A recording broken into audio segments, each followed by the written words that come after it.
to me, I could not grasp any single word of what he said, but all I felt was like, okay, this is something I've learned. But he does something, I don't know, at Google or some place, and he was like highly technical, and he was talking about how he did this also like to track his dog's behaviors or something. But I mean, he tried to give us a more technical explanation. I honestly did not have.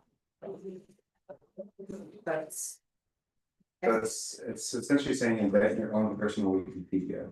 yeah, but I mean, I don't think it's intuitive like to do what I know, but I just heard it's an important tool and curious to learn more about it and how it's used.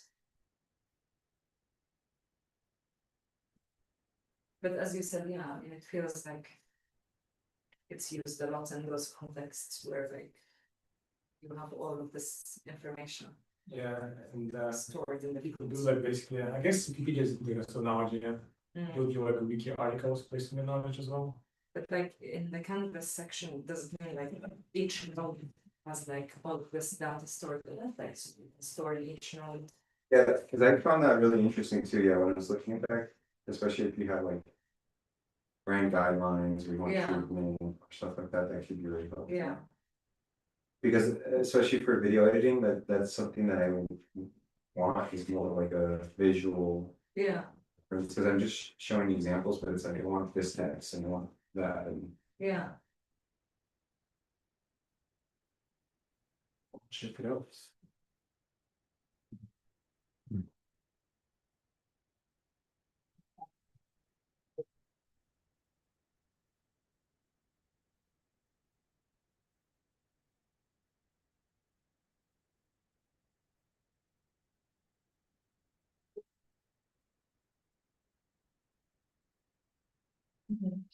Like the pricing, free without them, it's no strings attached. Yeah. It's because it's like no, it's fine actually. For now. No sign up required. And then there's pricing. It's not. What is it, Obsidian? Yeah. Oh, you guys are checking it out. Share the screen, tell me more. What do you find on the pages? Please. Well, I think we're still trying to see what's there. Are you on live stream right now? Yes. Oh, okay. You're right, I'll carry it. Well, I can share my screen. I sent share requests. Show me the best work.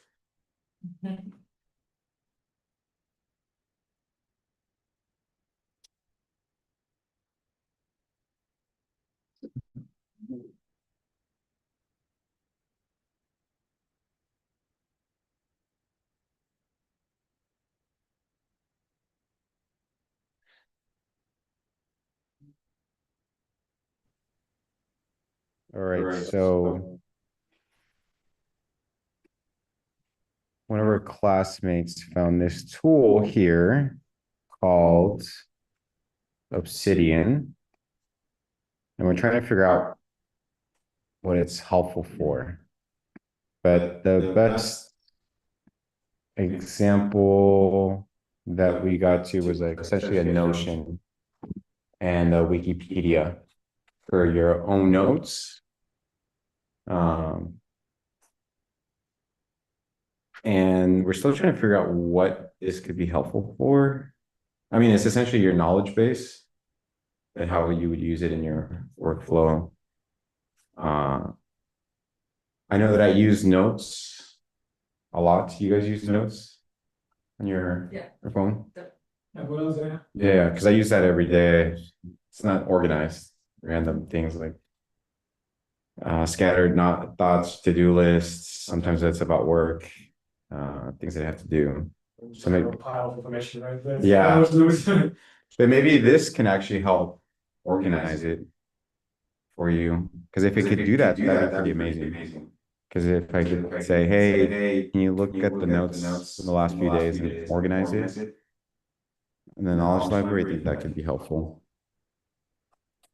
So I just downloaded it and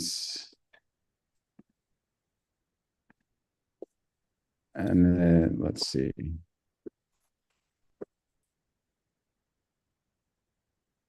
And yeah, we'll play around with it the next few days to see how it helps. Okay, let me But- take over now. Thank Yes, our main host. Thank you very much. So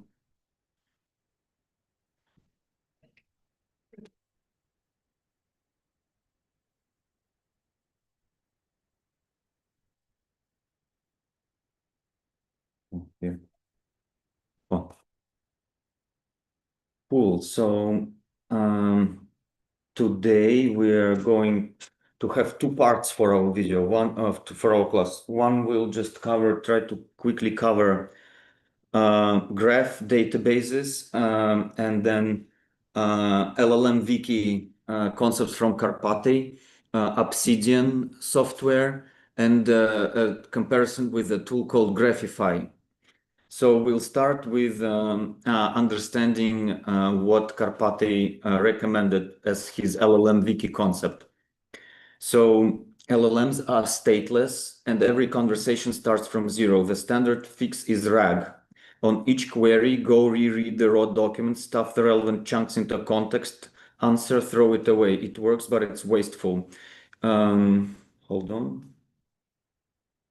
Am I sharing my screen? Yes.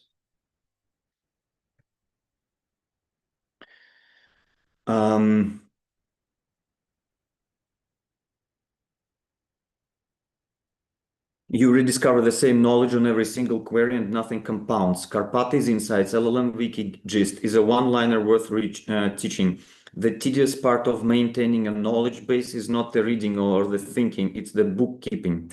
Cross-referencing, deduplicating, updating every page, a new fact touches. That's the chore humans never keep up with.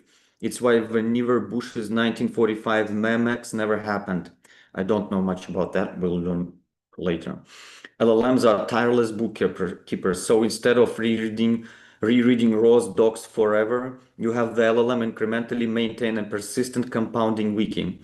Karpathy's architecture, 3 layers: raw, wiki, schema, Claude MD. Original sources, articles, PDFs, transcripts, immutable. Who writes it? You. Wiki, markdown entity pages, plus wiki links, densely cross-referenced, the LLM. Schema, the rules, page convention, structure, workflows, you config. Who writes it?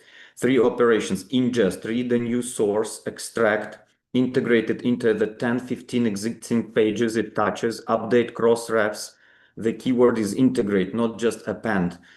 Otherwise, the system will not know that the file exists. So it's how do you keep everything fresh? Query, search the wiki, synthesize and answer with citations. Valuable findings become new pages. Lint, a health check. Find contradictions, stale claims, open orphan pages, gaps. +2 navigation files, IndexMD, a map of contents, and LogMD, append only timeline of what happened. One second.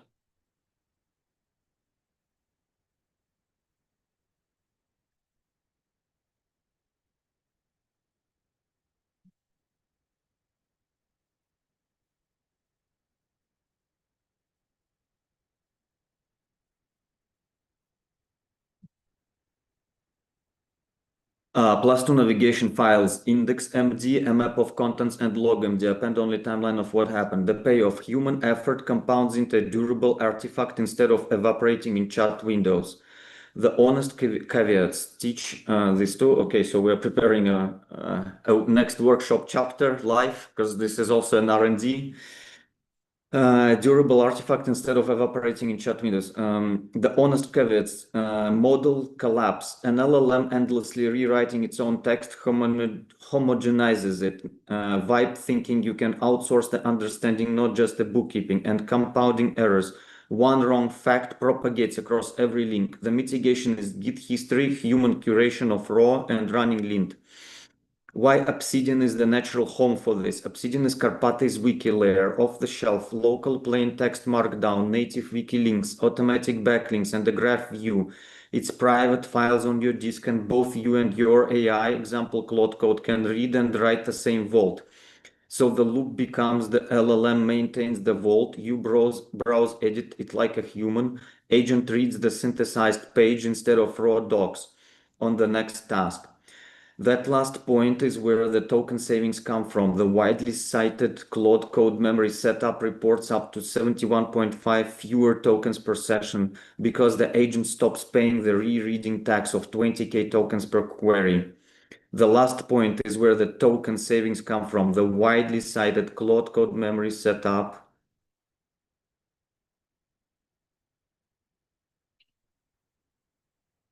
Hold on.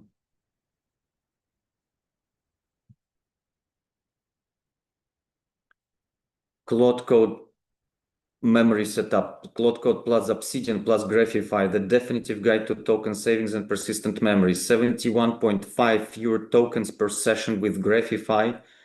So it's not even that you have to compare them, Graphify versus Obsidian. It's a combination. Permanent memory cross sessions with Obsidian ZTL custom. I don't know what it means. A complete setup to turn Claude Code into an agent with long-term memory and full code base awareness without wasting tokens rereading files. Portugal. Yay. Viva Portugal. Or it's in language Portuguese. The problem, the solution overview part, Obsidian vs persistent memory, chat import pipeline, Graphify, code-based knowledge graph, complete workflow. The problem, when working with Claude Code, two problems silently eat your tokens. Amnesia between sessions. Every time you open a new session, you have to re-explain your project. Stack past decisions, current bugs, what left to do. Claude Code remembers nothing from the previous session. Problem 2, code-based rereading. Claude Code rereads all your project files every session to understand the structure. A project with 40 files burns 20k tokens just for Claude to orient itself before you even ask a question. If you run 10 sessions a day, that's 200,000 wasted tokens. The solution overview, two complementary systems, each solving a different problem. Project memory, Obsidian, amnesia between sessions, cost-free, code map, Graphify, code-based rereading, free, AST mode, conversion history, import pipeline, lost chat insights, free, continuity, resume and save commands, picking up where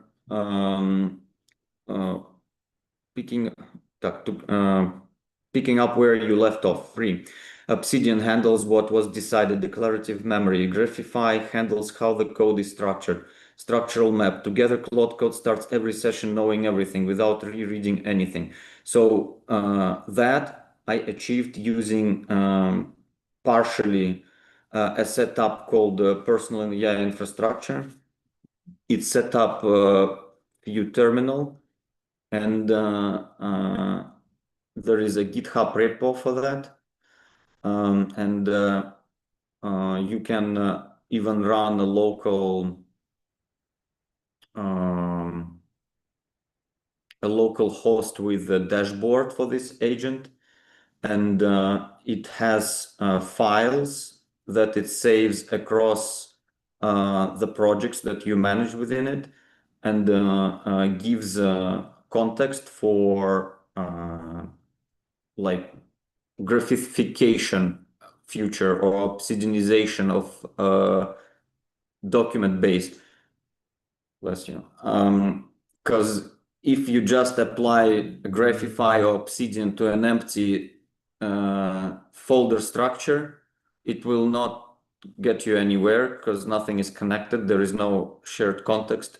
And the main idea here is to actually have that story, have those baseline documents, and structured approach to your projects that you're managing and sub projects within them. So, for example, marketing files are separate here.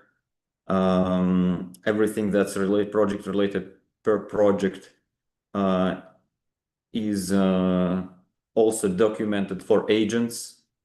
And then there are separate Claude files to document each folder as well.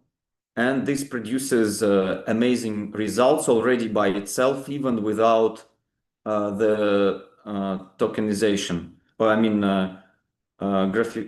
aiding Graphify. Mm-hmm. So with RAG, we know that it's important to have it because you have a knowledge base. It scans your chunk. What's it called? The data chunk. Yes, chunks. Mm-hmm. But and that's important because of token efficiency and getting and finding the best and giving the best answer. But with this, what's different is that this is updating itself as people are searching it and updating information, so you don't have a stale knowledge base. Yes, So this is the right. yeah, no, so you can create pipelines in RAG and they can be quite complex. Like yesterday we were discussing with a friend on a high traffic resource. They are using RAG, but they're also adding information into RAG dynamically depending on what the request is. And they save it for 7 days and then they refresh RAG. Oh, so they constantly are updating it. Yes. So then what's the Let's continue and see. okay.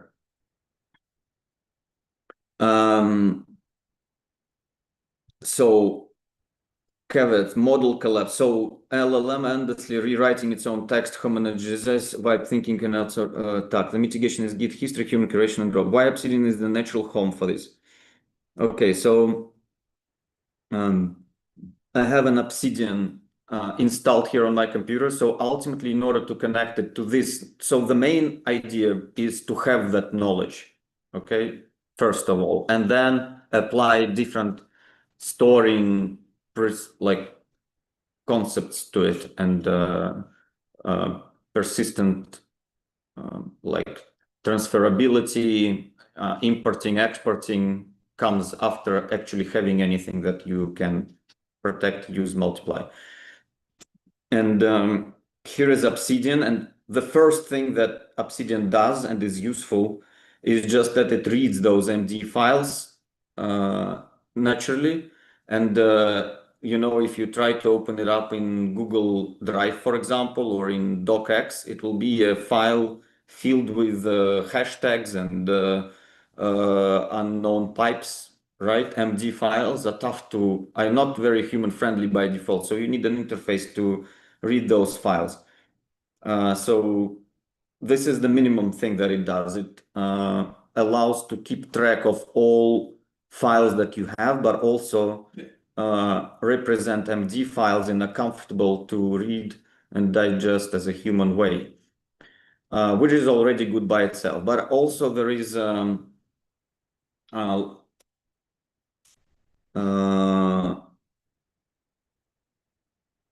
so what the point is, why use Obsidian is Claude code memory separates up to 71.5 fewer tokens per session because the agent stops paying the rereading tax.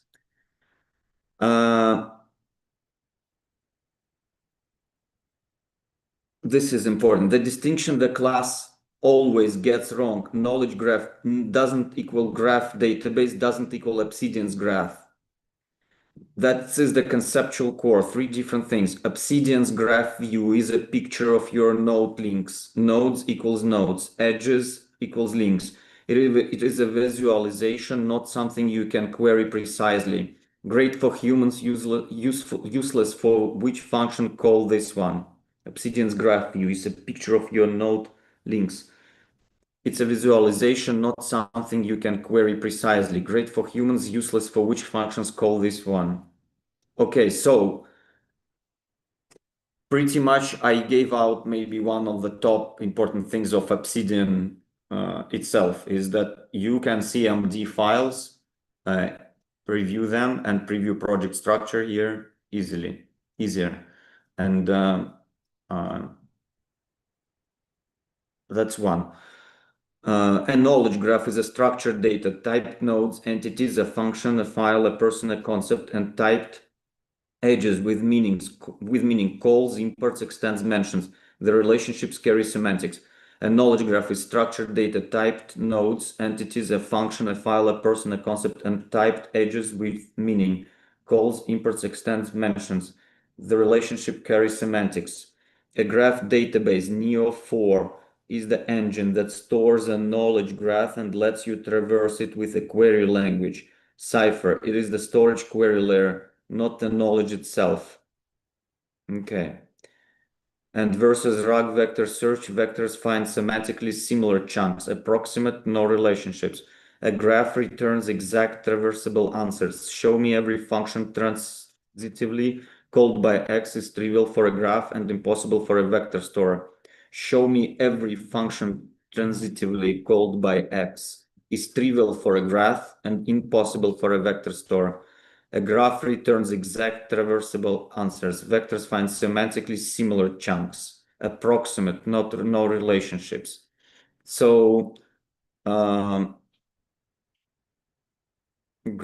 database, but it's not graph Obsidian's view. And we have not yet gotten to the part with graph database and knowledge graph. Okay. Let's see what Graphify fits. So another explanation that helps. It says RAG is like a search engine. Your documents sit in a pile. Every time you ask a question, the AI searches the pile, grabs a few relevant chunks, reads them, answers them, and forgets everything.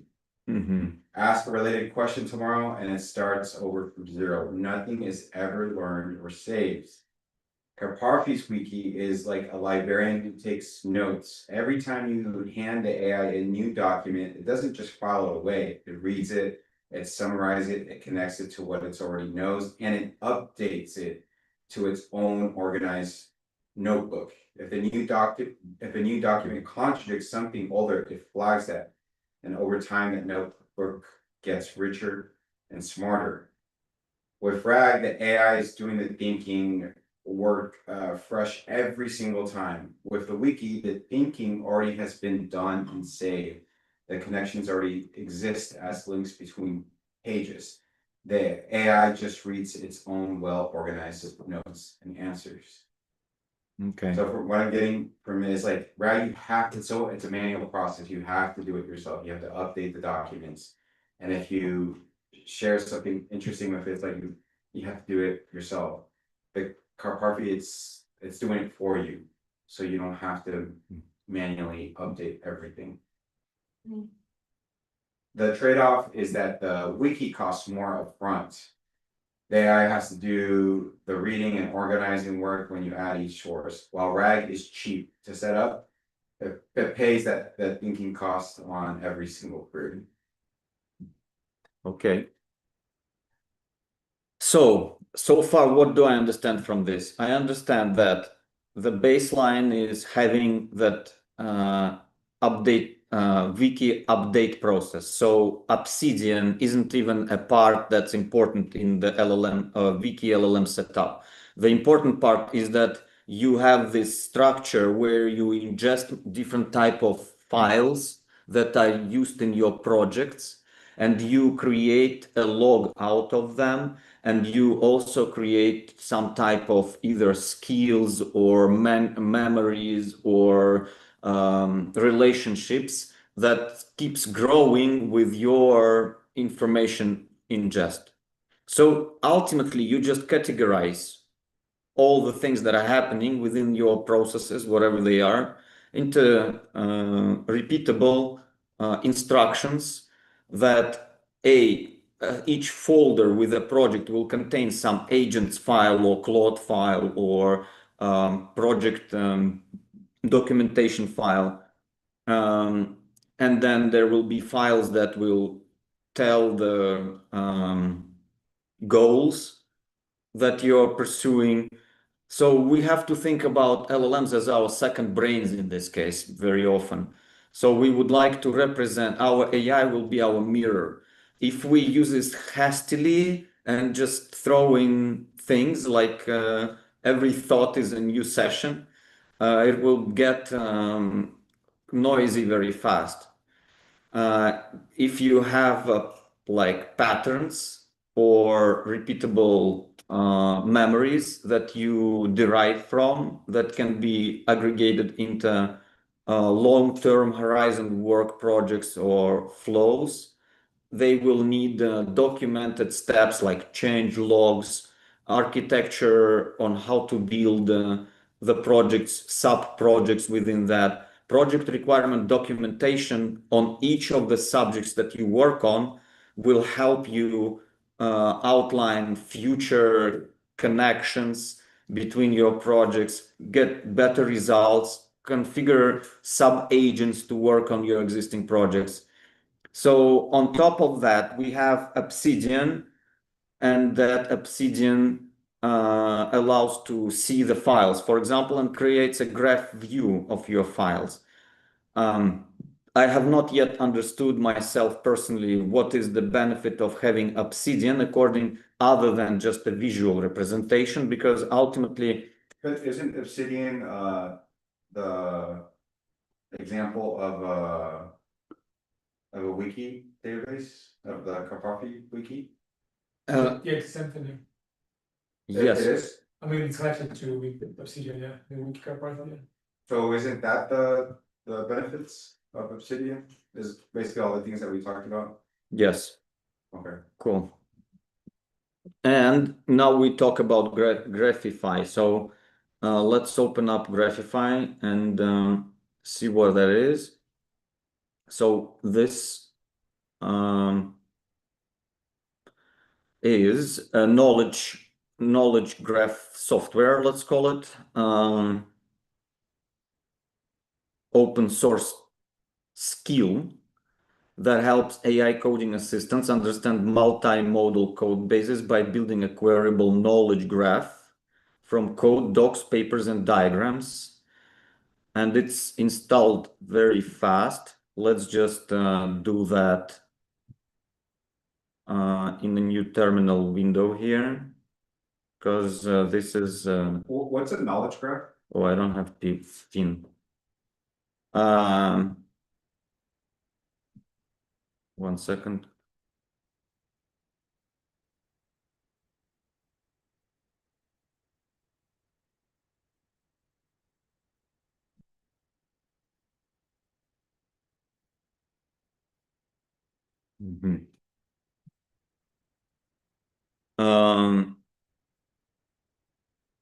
Knowledge graph here, knowledge graph, PDF.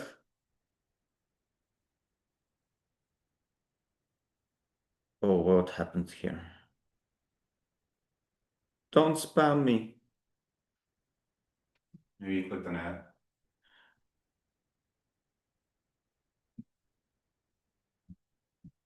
Okay, what is a queryable knowledge graph? And while it looks for it, oh, okay. Is a store of facts represented as a network you can ask precise questions of, not just look at. Break the term into its three words: graph, data stored as nodes, things connected by edges, not a chart or a picture, the mathematician's graph, dots and lines. Nodes, entities, a function, a file, a person, a concept, a company. Edges, typed meaningful connections, calls, imports, works at, cities, mentions. So a fact isn't a sentence, it's a triple. Get user, calls, query database. Knowledge, the nodes and edges represent real-world meaning, entities and how they relate, not raw text. Lex founded AAs located in San Francisco. Meaningful connections. Is NAN knowledge graph? No. The visual, not, I know it's not an app, but it's the example of the visual. That's no, don't even go that way for now. Wait. Queryable, the part that matters, because the relationships are explicit and typed, you can run precise traversal queries against them with a query language, usually Cipher in Neo4j. Match return.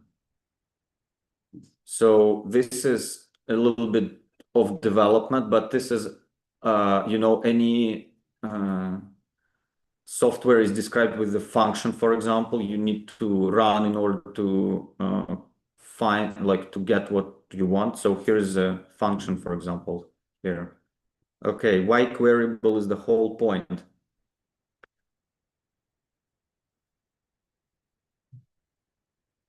Obsidian's graph view, nothing. What you can ask, nothing. It's a picture of links. You can't ask it questions. Vector search rug. What text is similar in meaning to this? Approximate no relationships. Queryable knowledge graph.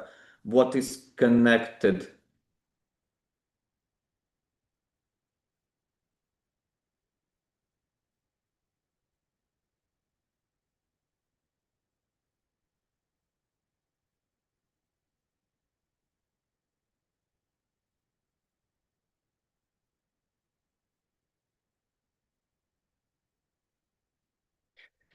Sorry, I'm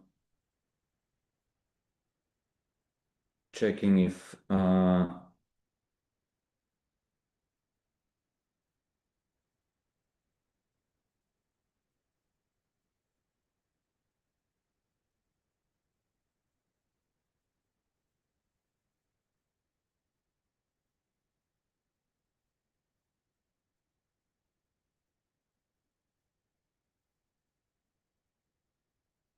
okay.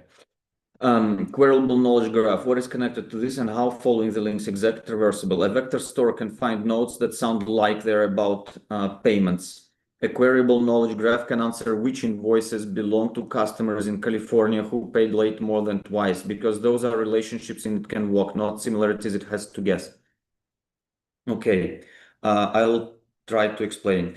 An agent can hand the graph a question and get back a small exact answer instead of rereading raw files. Returning a functional call graph as a structured list might cost 200 tokens. Reading the actual files to figure out the same thing costs 20,000. That's the efficiency argument. Okay. And where Graphify fits is an open source CLI that builds a queryable knowledge folder.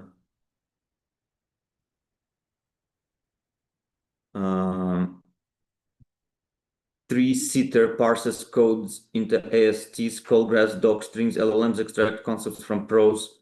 Vision models read diagrams in stores the result in Neo4j or in memory. You query three-way cipher, natural language to cipher, LLM translated, or exposed as an agent tool for function calling. Token math it advertises.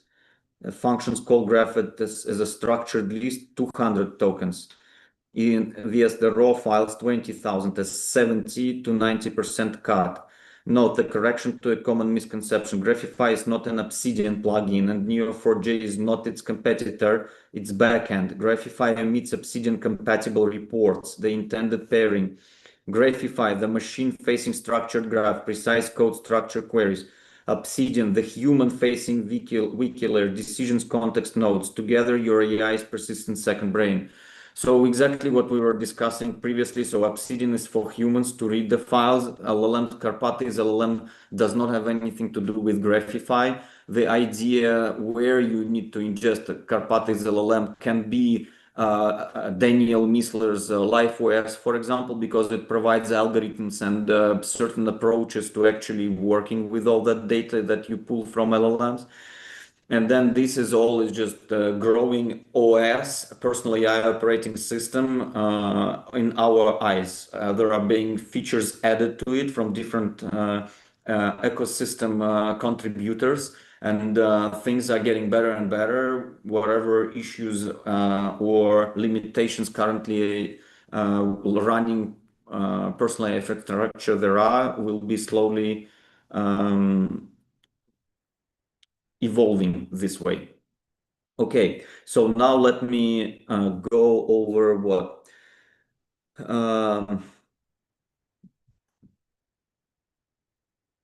okay, 1 second.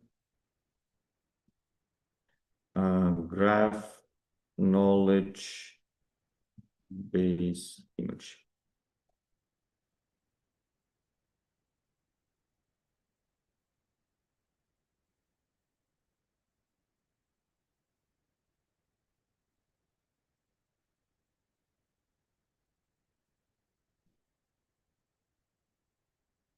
So let's just look at visual representations of graph knowledge bases on Google.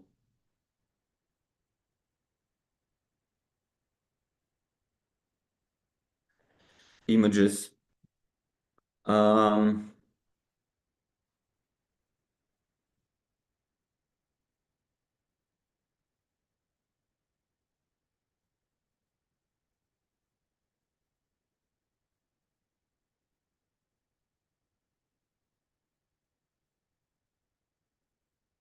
Okay, so plain graph, for example, I think this is great. Onto text, thanks a lot. Plain graph. Now, knowledge graph, shoe, boots, and then there is a connection. So what this means is you don't have separate information is not separated, but here is the celebrity, the key. Let's call it a primary ID. What information revolves around? You know, there are different concepts like object-oriented programming and relational databases and things like that. So this is a different way of storing data, and every database has its own benefits and its own limitations. And I think with the evolution of AI and our software, so do the databases evolve. So for instance, we have covered with you Supabase databases previously, and we were talking about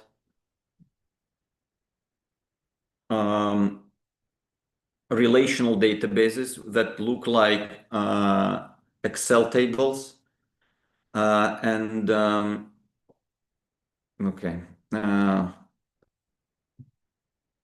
Look like Excel tables, and then vector databases, for example, we were covering with you.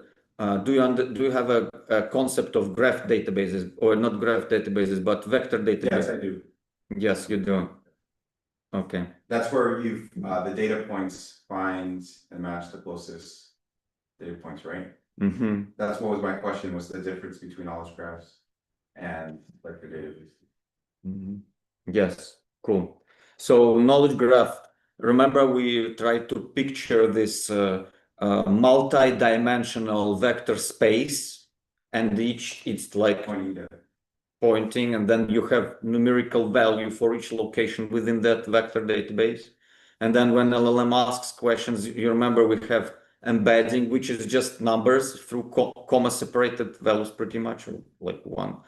And then they map onto locations of words in that database, grab everything that's similar around, similarity, grab it out, and then that becomes the context.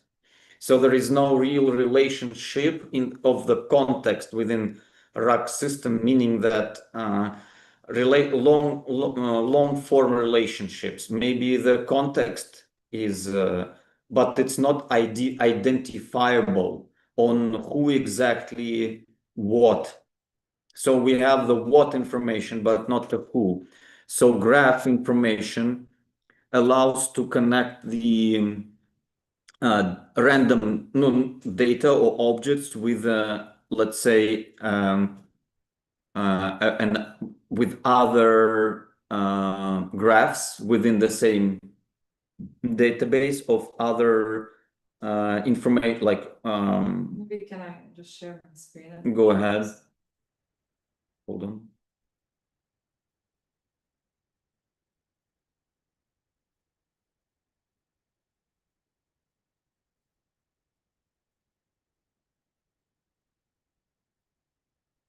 I was trying to play with Obsidian, Mm-hmm. like I asked ChatGPT to create these documents and help me import them here. Mm-hmm. I mean, I still need to understand if like what exactly it can help with, but for sure, like it's storing each note under a note. Don't share. Mm. Am I not sharing? Oh wait, I'm not sharing. You are sharing. Here, sorry, it's on Zoom. Here you go.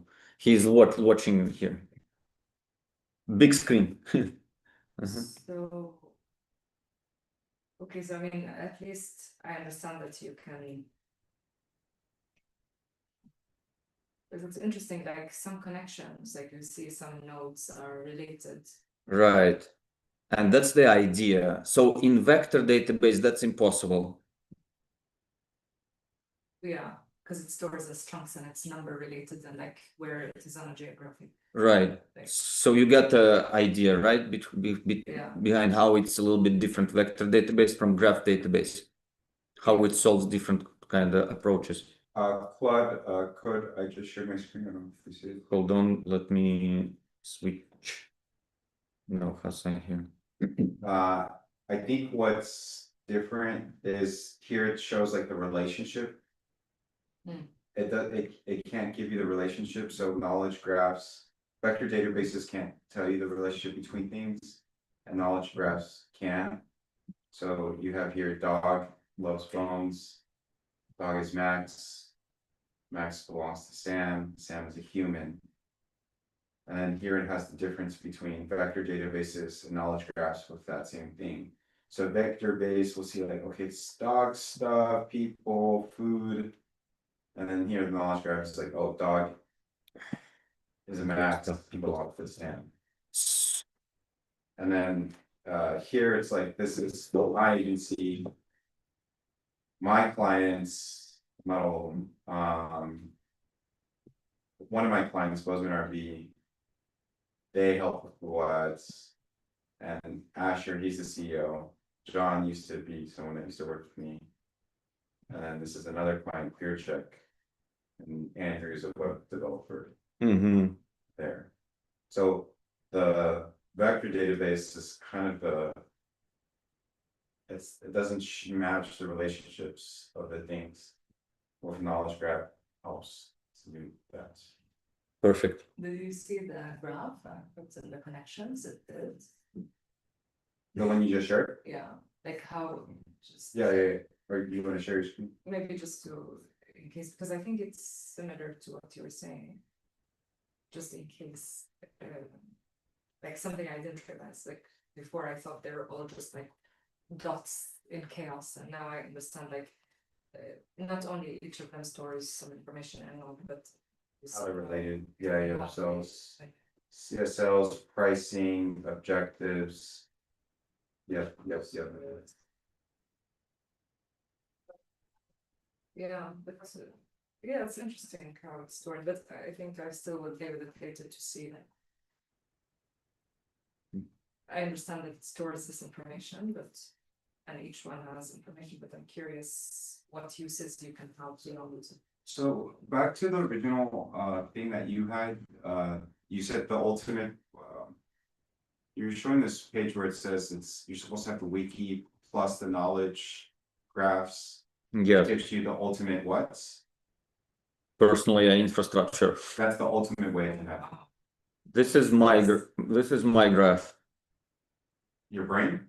My graph okay. of the projects that I have within my personal infrastructure. Wow. But see, half of it are README files from software projects that I have added. So when we talked about LLMs being like brains, is this what you talked about? Is this like an example of that? Yes. It's like neural. Well, that's what we're in the beginning when he was applying these concepts, was like, oh, it's almost like a brain. Yeah. It's like, yes, because these things have to connect. Oops. And then it's like, and I can relate to this because like at least I think men as they get older, well, we have the prefrontal cortex that develops, which I didn't have in my 20s. That's where I was an idiot. Now somewhat wise, but it's because everything's connecting, and I can be a better human. Yeah. So with your LLMs, they can be better agents or whatever the hell they are, and to perform better. Some of them are not only README. Maybe if you can show us like the ones that are not. README, right? I wish. Here you see this one. You zoom in. There are some on the right that are actually like written words. nested command or I wish. no. Here. Where?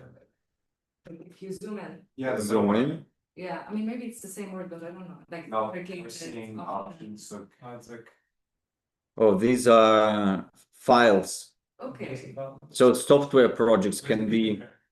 pizza.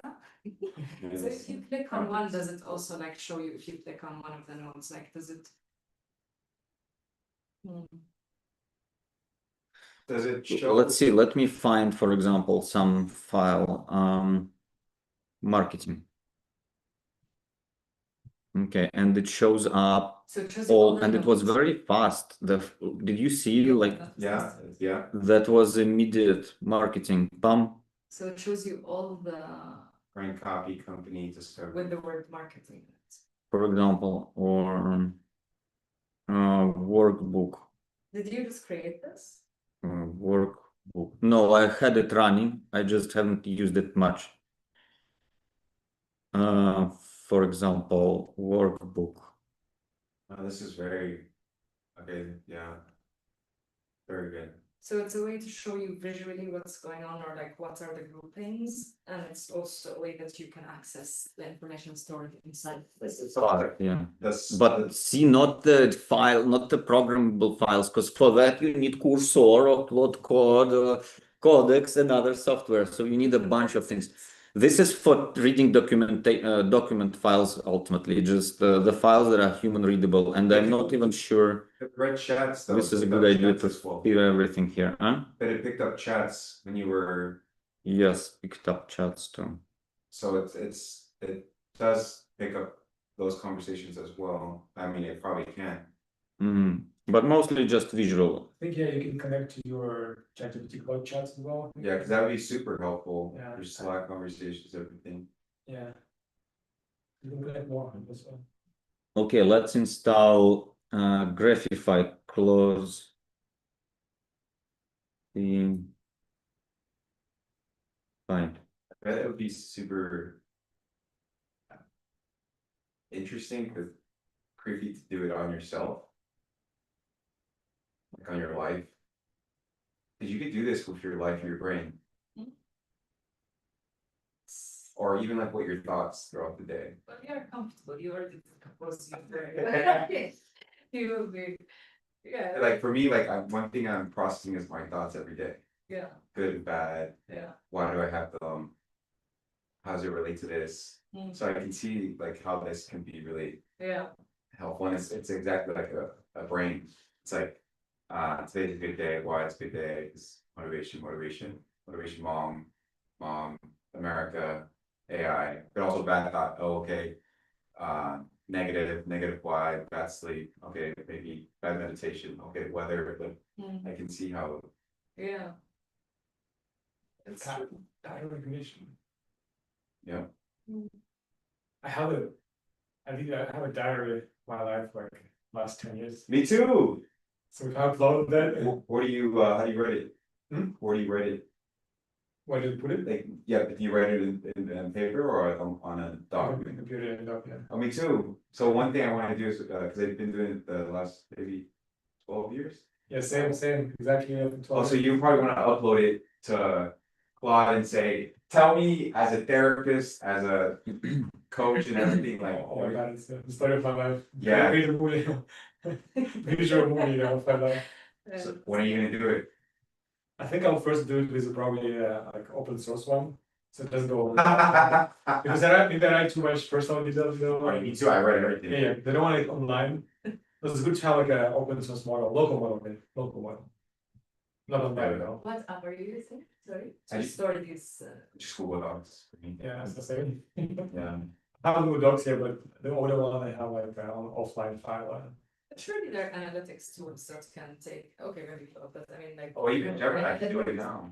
Gemini can summarize your Yeah, they can do documents. that, yeah. I just don't want to do it online. I just want to do a local one. I mean, the Gemini already knows though. Already know. If it's on Google Docs, it already knows. Well, I hope Google is, No, yeah. because if you have Gemini on, it's already starting to give me some reason saying like, you had a great week this week with your entries. I'm like, oh shit, like, Oh, I don't have all my data in docs, so I have only like last maybe a year or something. I started doing dog, most of it basically offline on computer. So Apple may have access, but I don't get all of that. But I think it would be crazy to see all your, like, I did break down with my patterns on my goals, how I achieve my goals. Yeah, I described like how I achieved all my goals. What was before that, what I did, and then the outcome. It gives like a formula of success for my goal. Basically, yeah, that's how you do it. Yeah. And I guess the problem of your big goals, you have like a big trigger to spark your. Yes. And this I said like now you don't have like a big trigger to like move your, and it's basically you have to like initiate trigger yourself somehow. Yeah, so. This is gonna be amazing for psychology and for learning about ourselves. For sure, man. I mean, even now, if you ask like ChatGPT about like, tell me something, I'm waiting or something. Yeah. Yeah, or the best Such one, good answer. the best one is like describe an image of myself based on your conversation.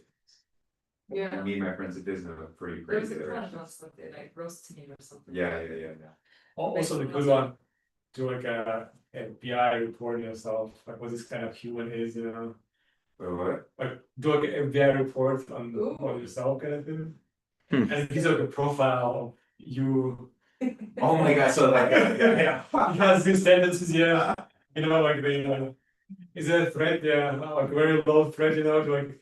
well, see, this is where it's scary with the government. Tendencies, he's working on this business, like likelihood of achieving this business, like 25%, you know? To be a threat, Minority Report, Tom Cruise, remember that where it can predict that you're gonna do a crime before it happens, so they arrest you. I think that's gonna be a thing for sure, yeah. Like that arose like based on people's face, they look. Like, I mean, that's profiling.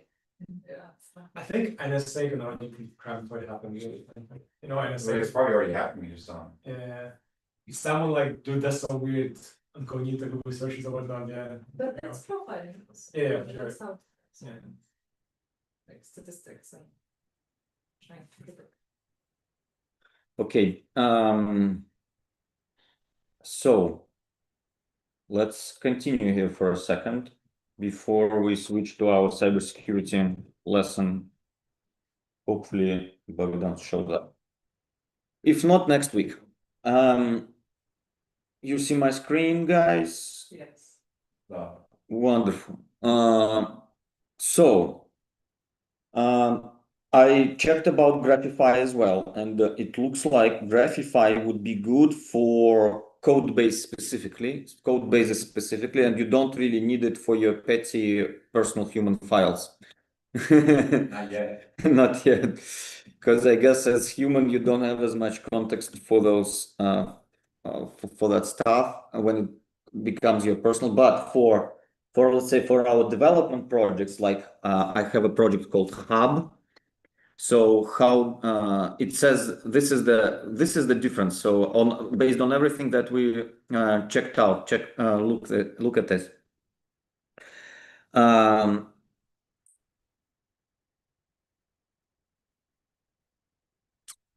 Graphify is the Python CLI.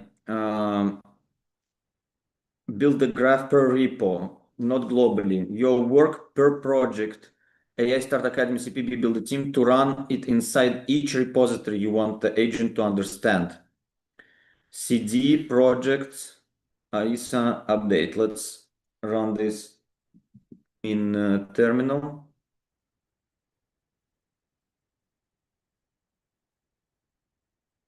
Error, update accepts at most one path argument.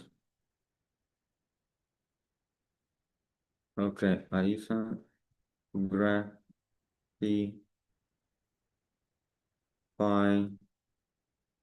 and then update.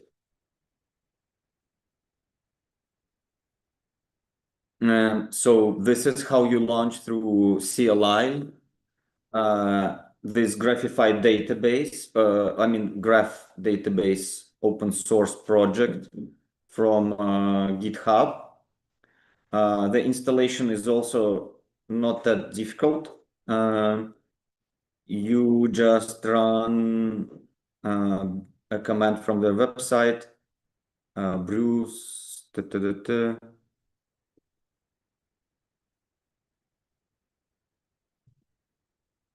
Brew install Python first if you don't have Python.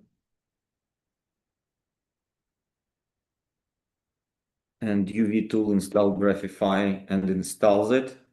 And then you apply it to a project that has code. For example, if you're vibe coding a project, you apply it to that project. It creates, let me see, AST. I'm not familiar. Abstract syntax tree extraction means turning source code into a tree of objects. All right. So the same way that we see it in Obsidian, which is that would be the visual representation of graphs. Graphify actually builds that as a queryable queryable database. Graphify. And here, What would you like? What language would you use, like SQL, or like what type of language would you use to retrieve it? To retrieve different information if it's in code?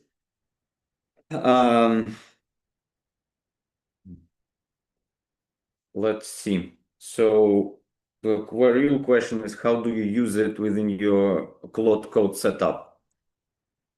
If you run your projects or within your codex setup, let's see. That writes Graphify out with graph.json file, graph report MD and graph HTML. And add a Graphify ignore first so it doesn't index noise. For the richer semantic layer, pulls concepts out of your markdown docs, PDF relevant for user with all for export anthropic API key, Graphify extract.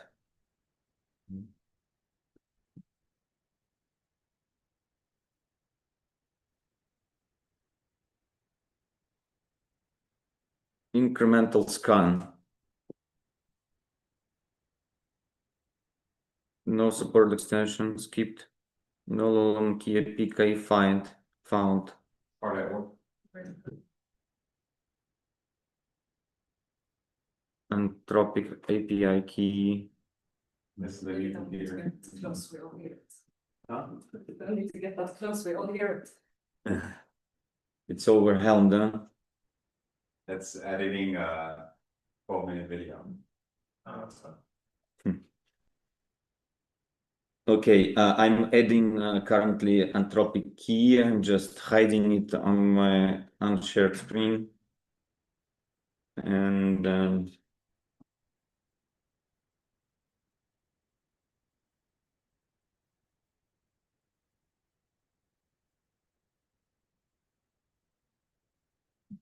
tag API keys.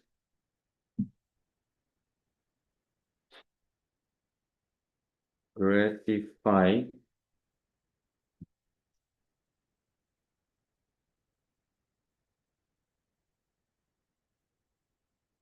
Copy.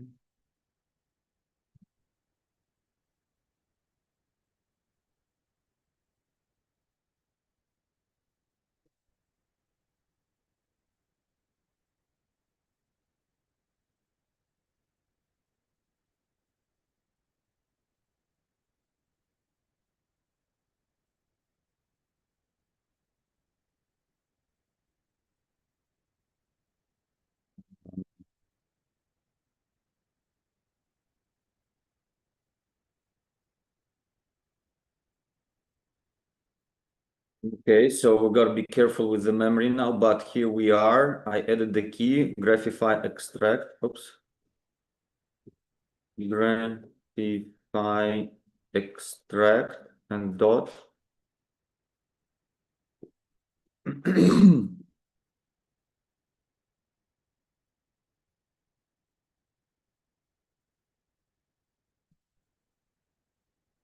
No LLM API key found. Okay, the command didn't work out for some reason.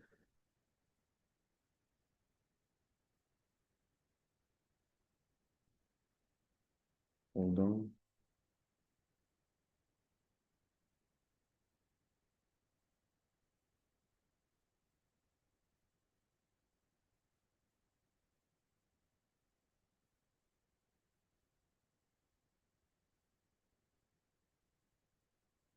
Oh, now it worked out. I had to run that command again.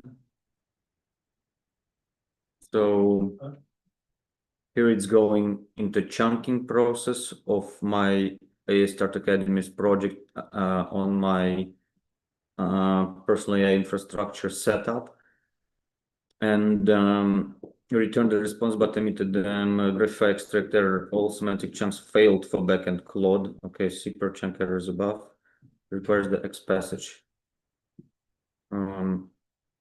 Let's see what's going on next. Write it in Claude code, the PAI safe way. There are two integration paths. For your Pi setup, use the explicit path, not the auto hook path. Here is why. Graphify install adds a pre-tool use bash hook that intercepts your grep find calls and reroutes them to graph queries. Your Pi already runs a loaded pre-tools use bash pipeline. Graphify's grep interception on top of that is asking for two hooks fighting over the same bash calls. Don't run Graphify install blind into your global. Instead, give the agent a graph as an explicit tool via a project Claude MD navigation rule. This is the pattern, the memory setups repo, and is composed cleanly with Pi. Drop this into projects, AISA Claude MD. Perfect. Now any Claude code session in that repo sees the rule and will run Graphify query through normal bash. Keep it fresh. Two options, both optional. Graphify watch, Graphify hook install. The Git hook route is the better fit for you. It's repo scoped and doesn't touch your global PAI hook pipeline. How it fits with Pi memory. This is the part specific to your setup. Pi already has a knowledge layer, memory retriever, knowledge graph, TS, and per session work, learning, harvest. You evaluated this against Karpathy's LLM Wiki last month and concluded Pi is 80% of it already. So divide the labor, Graphify code structure of a specific repo, what calls these functions, what breaks if I touch this module, ephemeral to the code base, leaves in Graphify out, rebuild as code changes. Pi memory, cross-session, cross-project knowledge, decisions, client context, project state, personal facts, stays where it is. Don't try to replace personal infrastructure memory with Graphify or vice versa. Graphify is the machine-precise structural index for one code base at a time. Pi memory is your durable second brain across everything. They stack. That's it. Okay, so this is theory, but let's dive into it a little bit deeper. Can you go back to your original prompts? I just want to make sure. Original prompt. No, the last one you mentioned.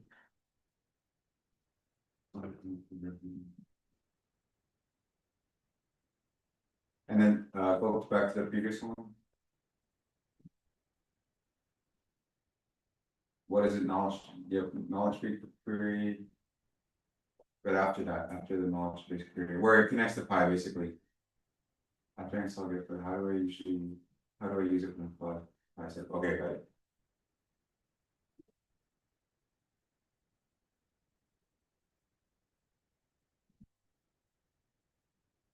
So from this, what is it? It's saying that Pi can't replace your knowledge graph, right? Mm-hmm. Don't let them fly.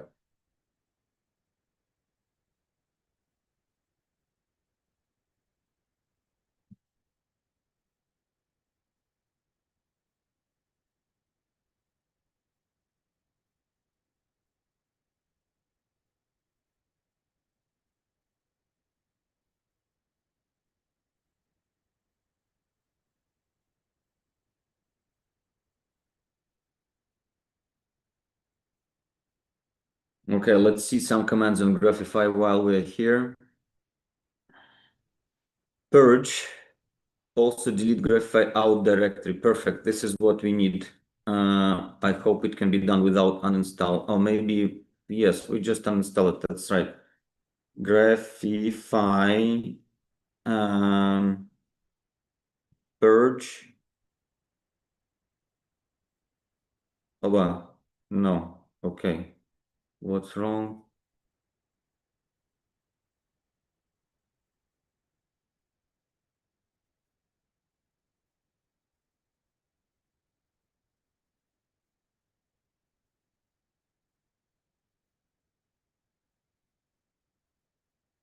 update, add. So how to remove it from save, result, reflect, check, update, tree, extract. Module, mode, force, max workers tokens, some settings, cargo, global, add, global list, global path. Who can install cursor and install code body, open Claude, either Copilot, a lot of different agents. Okay, so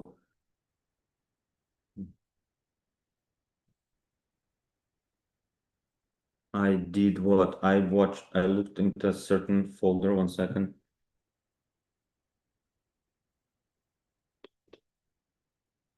Update, extract. Extract folder.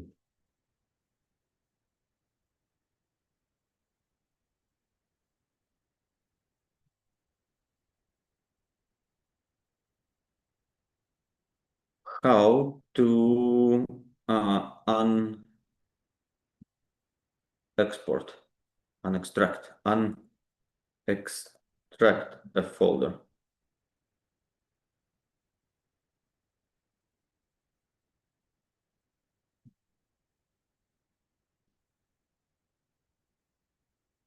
And extract isn't real command. Delete the graph output. Okay.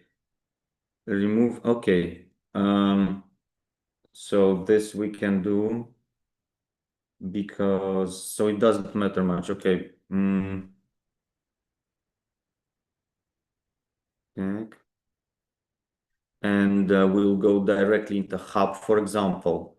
No, hub, and that's where we will run per repo. Let's go Graphify extract dot. Oops, scanning. It lost the key again. I don't know. Okay, we did it once. We'll play with it later. Graphify ignore also. And let's connect it here, context navigation. So we got drop it into projects is Claude MD. Project Claude MD. Okay, add to each repo. So we have to add that as a skill to all repositories within here. So we will do this here. So please add this tool into each repo in our AISA project.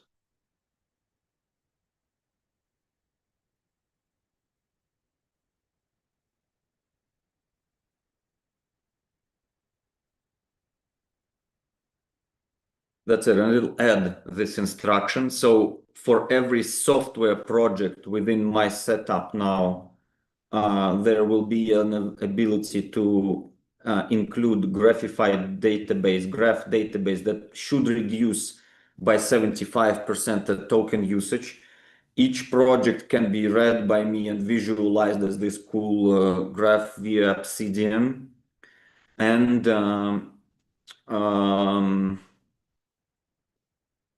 personal AI infrastructure using LifeOS from Daniel Missler allows, and Karpathy's LLM on the other side allows for continuous information update about the work that I do. For instance, I can query my Claude code for tell me my master to-do list and top priorities.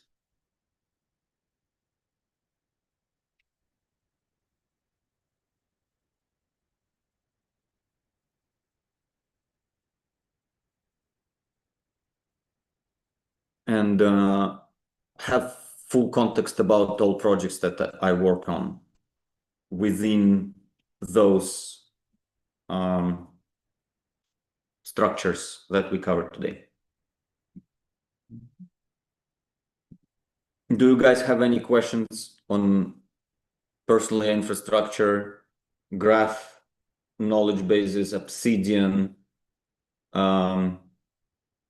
Graphify versus vector databases versus terminal CLI versus Pi. What is Pi knowledge base? Now that I'm coming back to the beginning, I know it's like a framework. But now that we have, I'm gonna use the wiki method, and then this, is it still worth having it all together? And are you gonna do it differently based on this? Give me a sec. Okay, so here it gave my tasks on what I'm planning on doing, including my chief aim and all top priorities across each of my companies. So going to your question, can you explain, please, in simple terms, what is Lastushka is the name of my personal infrastructure system of what is Lastushka and Pi. Students with no tech background can easily understand the main idea and mode behind it. Please make it as a chapter of workbook style too. And I also have to ask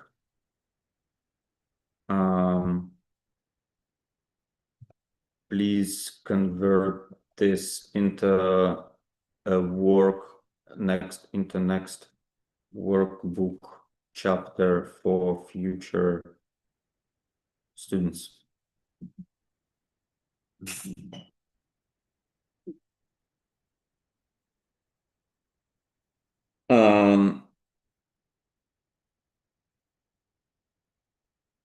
Let's see what AI tells us about itself. So just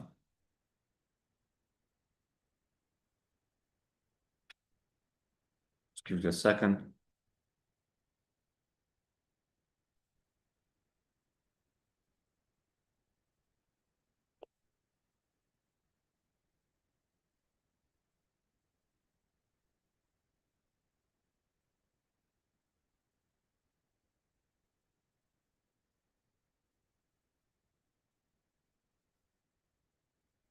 Okay, so this is how I know that it's not default Claude code, but my setup. And I explained to you previously that the way it works is if you open up terminal, it can show us invisible files. So if we go to cd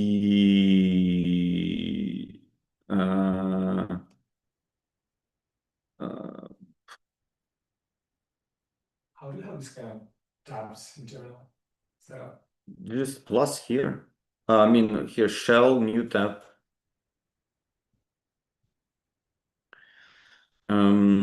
cd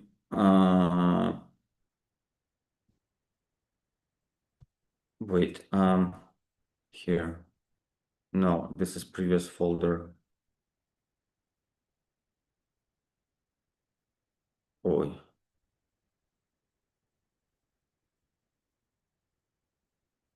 Let's cd Lex Mustafin and then ls dot no ls dot la dot Claude. Okay, remember this is a folder that is hidden on your computer, and that's how personally infrastructure is loaded, LifeOS is loaded. to your Git to your Claude code or Claude setup, or even yes, Claude code setup. So the real trick there is that this file that's called .claude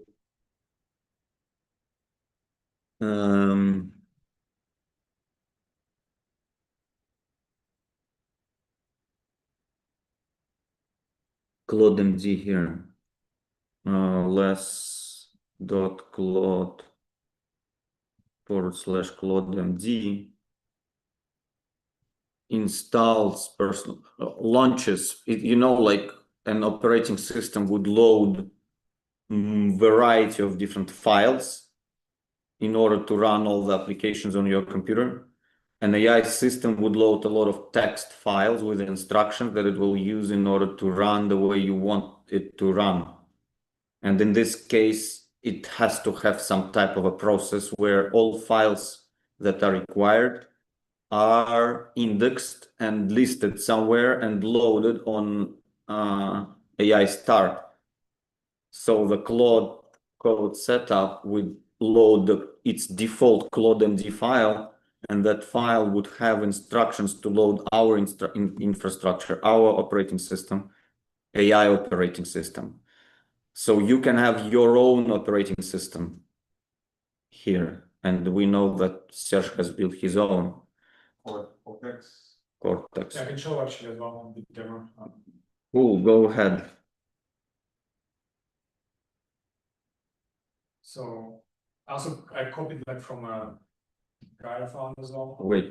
Let me find your screen first. Tac. 1 second. Oh man, hold on. Here. Tac. Okay. Here we go.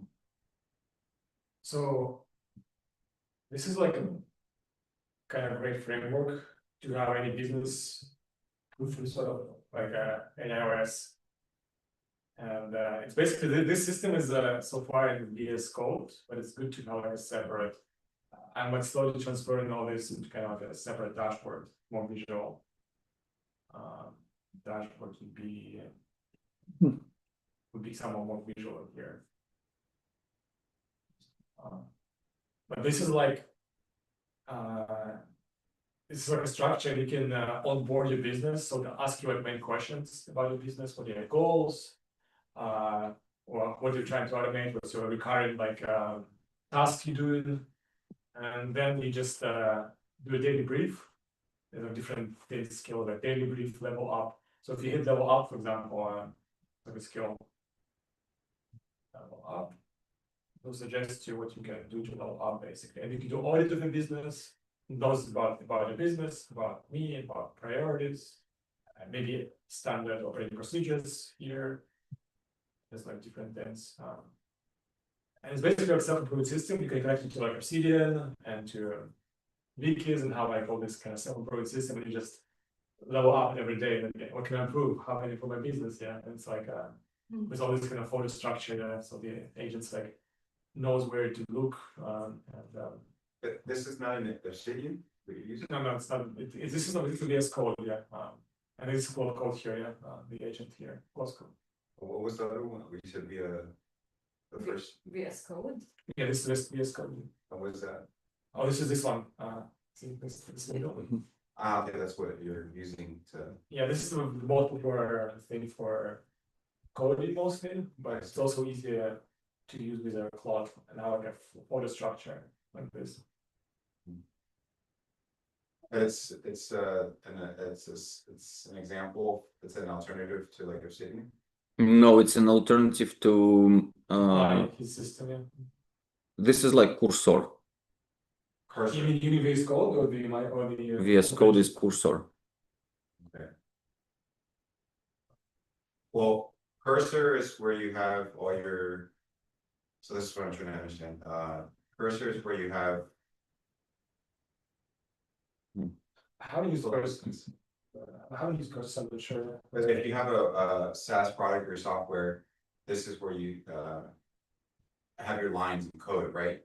Yeah, that's where we basically But you can also use it as an knowledge base, is that how you're using it?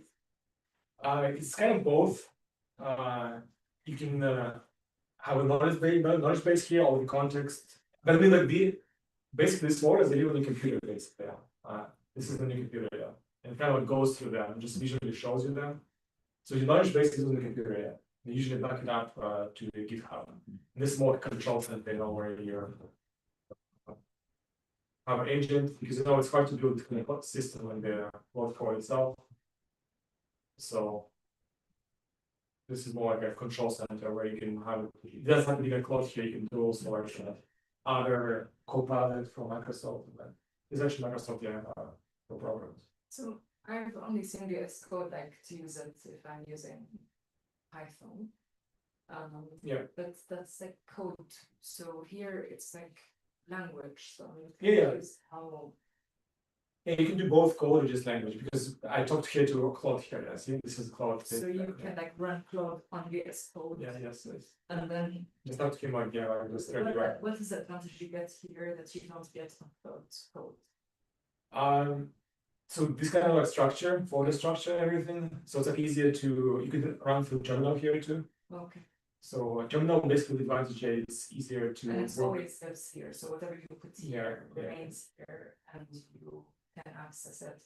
Yeah, the Claude they kind of try to make it because Claude Code just recently on the desktop app, yeah, like a few months ago, yeah, and it still lacks some features. So it's a little bit less features than you can have.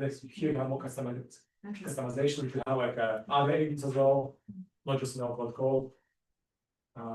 Yeah, it's basically you do more things here, yeah, in this one. And like Codex, like Codex. yeah, because like for Codex, I saw that you can access the terminal in a way that I tried to do the same things, but I couldn't. Codex class. So I'm wondering whether, okay, just to let me read through my thoughts. So this is like something that's permanently there. You set whatever is there, and you're able to talk to the terminal from here and make changes and like. Through terminal, I directed to Claude Code as well. Just like the chat, it's on both. Recommendations more, you can do like this. Just basically easier to customize in the structure of this, but it's still be confusing, yeah. Some people. But, Try it out. yeah. And then it gives me like from level up, it gives me okay, which automation do you score which should this run? And my this one. I can go, okay, give a suggestion like on my thing, yeah. You do audit code pipeline, I'll put it up data. So now that it has access like to all of these things, it's gonna help you like a RAG in a way, like it knows what's there, so it can help you improve. Yeah, and it has like all these folders, it's kind of associated about a lot of context, yeah. So you can add, edit here, yeah. Or say, okay, like update this file, yeah. So it's like, but I mean, like it's not like it doesn't have to be this code. I think there's alternatives to that as well. Just not it just VS Code is like a standard, I guess, for like these kind of things. But there's like many other things. Just VS Code is like a lot of people do it there. From what I see, it's like some people use like Claude Code, some people use Process, and people use Lovable. Do you also use this for programming at the same time? I mean, when I was like learning programming, yeah, I was doing here and also other here. But now I don't program that much. Just like tell Claude to write and everything. But I don't see a point in learning programming as much. It's just like you basically just talk to agents, yeah, just fix, update, improve. So when you use Claude Code, this is how you use it. Claude Code, yeah, usually I use from this yeah. So I didn't use it because their native app came out later, yeah, like it was 2 months ago or something. Yeah. I haven't used Claude Code in the app that much in the native one. This is how most developers use it. I would say, yeah. But it's always changing, yeah. So you already found a way before like the Claude Code was there, like to use the terminal or like something on the desktop, you already found a way to write stuff. Yeah, before Code was used through VS Code or through Terminal, yeah, before using the Claude Code, yeah, because Code wasn't existing on the app, like, until like, I don't know, April or something. That's how people used the Code before. Yes, yeah. And then you just keep leveling up. You can do like audit skill. You set audit and gives you, okay, here's what you've done, here's like your potential innovations for the next week. You can just like basically, it's like self-improvement system, yeah. And I think you can connect this to Obsidian and like Wiki LLM and just like always have kind of like this big system. But I'm yet to do that. It's like still early. So many tools. I gotta have like a knowledge graph Mhm. of all the tools, how they relate to each other. Yeah, but exactly, and connect all the tools here, everything, where it goes to where all the business have like made like a dashboard system, where they have like where they see like how everything's like connected. Because now businesses they have like separate CRM, separate lists, separate. I'm actually gonna ask Clark for the. So what drove you to use this? What are the main uses that you use this for? Well, when I searched up and fine-tuned for my own business, that I want to develop my own agency. And potentially it could be like also like a white label thing for other businesses, or you know, like, because I can show, okay, this is a product, okay, this is what it is, how it works, and if you're interested, I can set up for you as well, you know. Potentially could be as a product as well. And this is like what a lot of AI innovation agencies now are basically building, yeah. They each have their own like a basically AI operating system, yeah. And they're trying to like to basically sell it to businesses, okay, we can set it up for you. And this is what's a big trend now, is everybody's like doing. So what's the name of this one again? This tool? What's for? Oh, and this is VS Code, yeah. VS Code. Yeah. But you don't need to learn it, yeah, you can do it with what you're already using and more comfortable with, yeah. What are the site that you're using? With VS Code? I'm not sure, I mostly stick to VS Code, to be honest. But you could probably use it to some degree in the native app as well, but there could be limitations. How do you spell it? VS. VS Code. Oh, okay. Yes. Yeah. That's cool.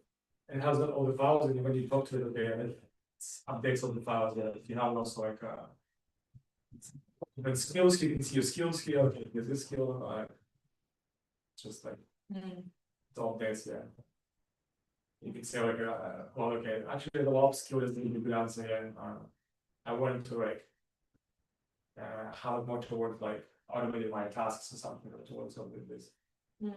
And to update the skill right over here, all this kind of stuff visually. And there's a file like a git ignore and push it to GitHub. We'll ignore some files. You can put like API secrets somewhere, so like, you know, some files here. Your voice file, for example, like how you talk, so it tells you like your voice, like. Yeah. So if you Connections here too. if I go to VS Code and say to Claude, I want to, like, how would you phrase it to Claude, like, to help me build something like this too? Like this one? Yeah. This is a GitHub already kind of framework exists already. GitHub, you can download this GitHub, copy it basically to yourself. Yeah, you already just start talking to it basically. Basically, you need to download VS Code. Yeah. Just have it, just put there Claude, and I just work with Claude. Yeah, like how I pasted GitHub into Claude. Said, okay, install this AI operating system for me. Yeah. Well, AI. I mean, just you have that link here. I can send this link to you. Yeah. You can install it for you, yeah, and then you can just okay, let's start onboarding, yeah. Start asking questions about your business, or if I just. So this is called like AI operating system. This like structure. Structure operating system, but exactly there. Okay, yeah. Like when I talk to Claude and I say I want to set up an AI, like this is a language. This yeah, AI is sort of like umbrella term, you know, for this kind of system. That's right. AI operating system, yeah. Alexei, what was the tool that you showed about knowledge graph? Graphify.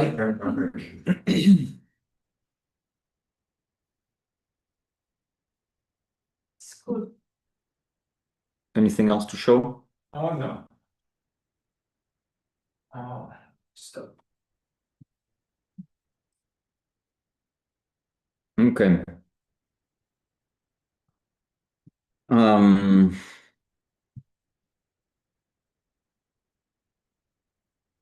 What else? So, going back to what Lastочка is and how it operates. Are you using an AI operating system, Dex? Yes, and it's not one that I have created, but it's second. That I downloaded from somewhere. So So what you're telling us about the Karpathy and the other one? yes, so I instead of inventing my own wheel. Yeah, but it's same here as well. I mentioned it. It's a Yours is GitHub. on GitHub. Yeah, Yeah. it's also from GitHub as well. Same They're thing. basically different GitHub operating systems, yeah. But he found another one as well, yeah. You basically like, yeah, have an already structure set up by someone. You download it to yourself and set up your context of the GitHub, yeah, very basic. That's like a template, right? Exactly. So show us yours. Yes, please look at the name of it. This was the base. My system is compiled of multiple concepts. The base is this one. And then on top of that, we upgraded it with financial oriented kind of financial gains oriented, or first, like not even oriented, but checked against financial losses or gainings. That was an add-on to this system because LifeOS as itself did not have such settings. So it's not specifically for running a business or a startup, for example. So after that, we had a guy here with his OS, and he said that he has, it's called Problem OS, and it's oriented towards solving problems and financial crises.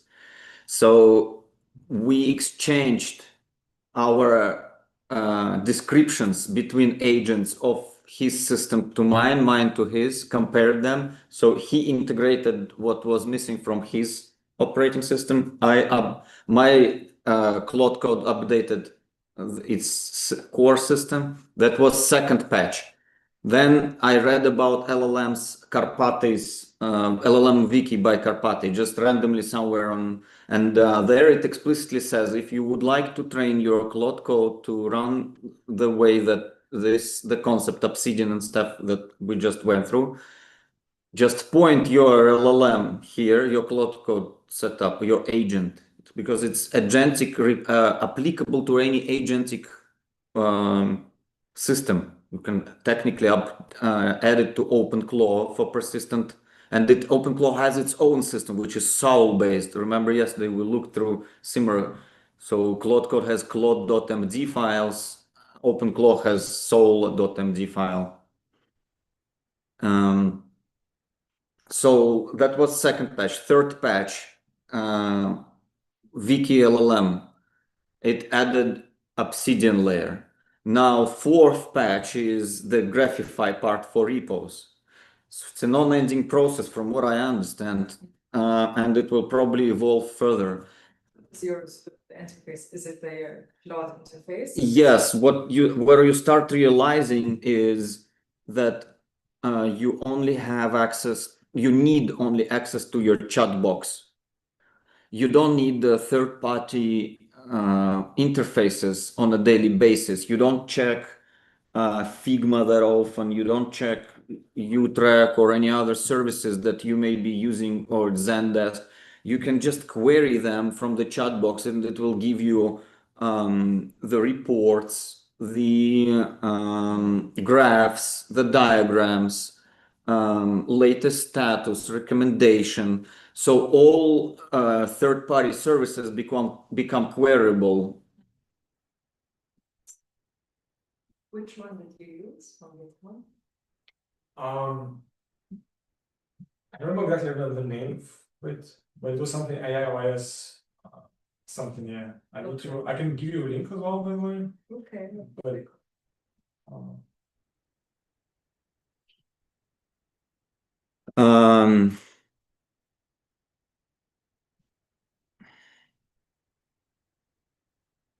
So here is the description of what is personal AI infrastructure's main core concepts, I think. What are the main parts of Pi?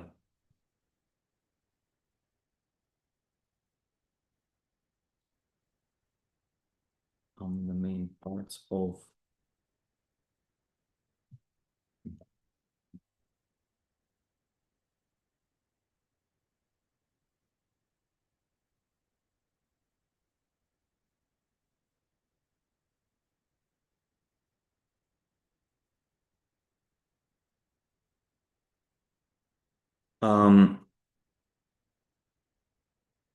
so there is a system prompt, Claude MD, context about me. So there is a folder with information that the system holds about my identity, my digital assistant identity, my mission, goals, problems, strategies, challenges, and beliefs. These are like very high level, almost if you read that book, Chief Definite Aim, Napoleon Hill. What? Chief Definite Aim. Okay. Chief Definite. A definite chief aim. oh yeah, Okay, I'll Tom? no. Well, it's a concept, but it's a book. Writing your one clear state. And telos is a Greek word, and it comes from an ultimate end, purpose, or goal. But chief definite aim is telos but by American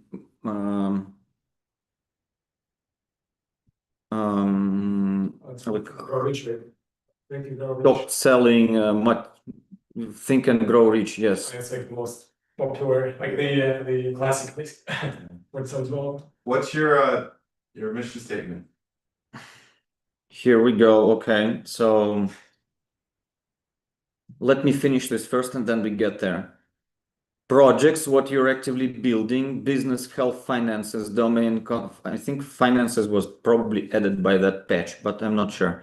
The algorithm, the task engine, the heart of the system, turns any task into current state, and how do we get to ideal state? So we define done as verifiable criteria via ideal state ideal state action, ideal state complete. I'm not sure. I have to look this up. Means current ideal state. No, let's see.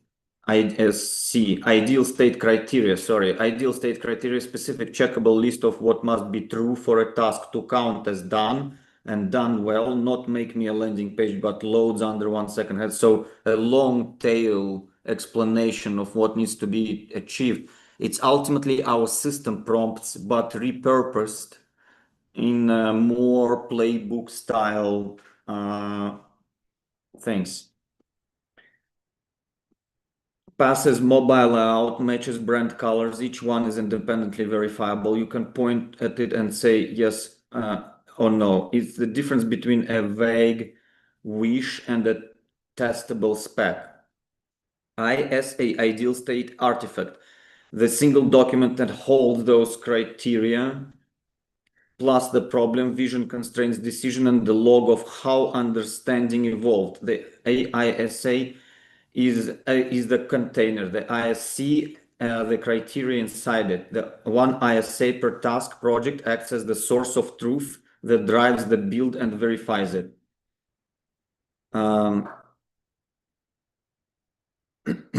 Algorithm. Memory captures work, learnings, knowledge, so the system gets smarter over time. This is what makes day 365 far more valuable than day 1, okay? Compounding knowledge. Skills, composable abilities, self-activating domain units. You add capabilities without bloating the core. Hooks, life cycle automation, code that fires automatically at events. Session start tool, use stop, loads context, enforces security, tracks activity, harvests learnings. Agents, specialist workers, named sub-assistants, engineer, researcher, architect. You delegate parallel or specialized work to. CLI layer with tools. Deterministic TypeScript tools and command line utilities. Principle, code before prompts. Do it in reliable code when you can. Use the model only when you must. Making deterministic approach instead of running LLMs each time. Remember we talked about it? Pulse, the dashboard, voice notifications. Live dashboard. I have not configured that yet.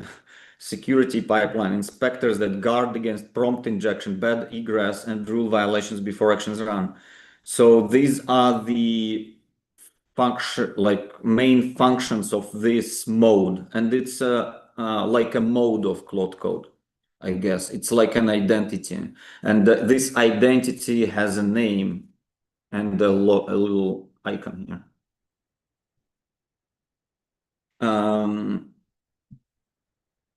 Make sense?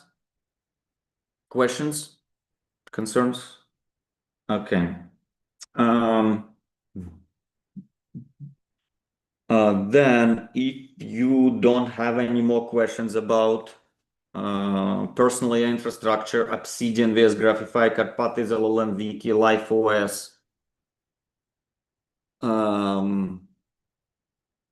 any related questions, we will call it a day for today, and next time we go over MCP servers with you in more detail, which will be next week.